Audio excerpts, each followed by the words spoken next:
Recovering from a traumatic incident sucks, I can tell you that firsthand. I haven't been waking up in sweat in the middle of the night, but I also can't get over what happened on my birthday. If you missed my post last month, here's the watered-down version of my 11th birthday. My ex-teacher killed my current teacher, tried to kill me with a glass shard, and was gunned down by the police. Yeah, that's a lot to unpack mentally, which is why I'm currently seeing Mr. Fidman.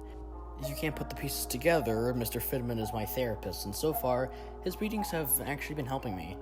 The incident isn't really scary since Mr. Phillips is dead and can't hurt me. No, the incident is more like just a nagging feeling in the back of my head, something annoying. Anyway, life here in Barmwich has gone back to, well, Barmwich normal. A half worm, half cactus managed to break into our house and would have almost bit Caden if Dad wasn't there to squish the creature with his shoe. Mom simply threw the thing into Pinkston's lake. Saul's neighborhood watch has gotten even worse with what happened at the school, me being used as the poster child for Saul's new movement to get rid of schools. Of course, no one's listening to him or his militia, but they are still very loud about what they want. Mayor Branch calling for another town meeting. My family and I are skipping this one. With no more serial killers, mass pandemics, or crazy teachers, I see really no reasons for this whole nightly patrol thing to still be around. Carly's dad and his partner Rick still knock on our door multiple times a night. I'm almost tempted to try and sleep somewhere else where I'm not woken up every 2 hours. Now, what was... the cliffhanger. For all of you wondering what was in Fred's gift, it was a dagger with some strange runic symbols on it. I can't describe them even if I wanted to. They're not of this world. When I called Fred and asked him what this was supposed to be, he said he never gave me a present, and that he only left $100 in my mailbox. But you physically gave it to me at school on my birthday, I reminded him. What? I never went to school on your birthday. I left town a few days before. For those of you who don't remember, Fred and his dad were taking a trip out of town. So the question is, who was at the school on my birthday? Why give me this? A shapeshifter, maybe? I don't know. I simply put the dagger back in the box and hid it in my room as to not alarm my parents. Speaking of my parents, they went a little overboard with the party. Sorry, that makes no sense. My parents had a huge party at our house for Independence Day. We barbecued. Me, Caden, and my cousins went swimming in the lake. I'm pretty sure Pinkston was watching us. The only other person my age was Carly Wishnan, my neighbor. Oh yeah, and her new friends, Marla and Mackenzie. All they did was whisper and giggle things to each other like little girls, but they also kept looking at me, or just in my general direction, I guess. I also noticed that Carly was blushing every time she faced me. No idea what that was all about, but I felt something that I haven't really ever felt before in my life.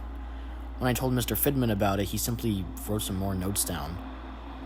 The rest of the day was pretty fun. It was when the sun left and the moon came up into the sky that things started to change. Everyone was in the front yard, some chairs were set up. If you couldn't tell, we were all waiting for the fireworks to begin.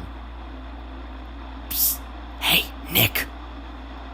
I naturally turned around confused and saw an arm reaching out from behind my back gate, waving me over. Before I could even say, "No thanks," I was already opening the back gate. I expected to see the person who waved me over, but there was no one there.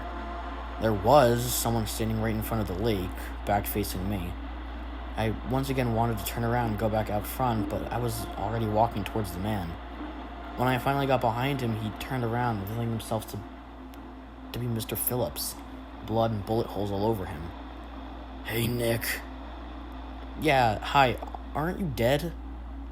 "Aren't you?" No. This made no sense. Either this was a hallucination or Mr. Phillips really was alive. He laughed just before I heard footsteps coming from behind me. I turned around and saw Vince, the gas station employee with a bleeding bullet hole in his forehead. The man who shot him, the thief, was standing next to him, all clawed up and mauled. If you can't remember all the way back in March, these were the guys that were with me, Fred, and my mom when the giant flying monster attacked us at the gas station. All around them was every victim of the DoorDash killer, their heads all bloody and messed up.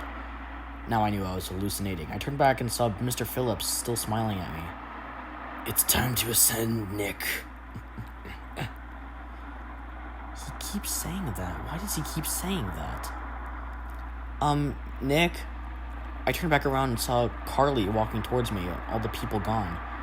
I looked behind me and saw that Mr. Phillips was also gone. I turned back to face Carly. "Oh, hey," I simply said. What were you doing?" she asked, sounding genuinely concerned. I was admiring the moon. What are you doing?" "Oh, your mom wanted me to get you because the fireworks are starting?" "Oh, nice," I responded. I can't really make out the whole thing, what it was about. Neither could Mr. Fidman. He said it was just stress. Maybe he's right. Anyway, happy Independence Day, everyone.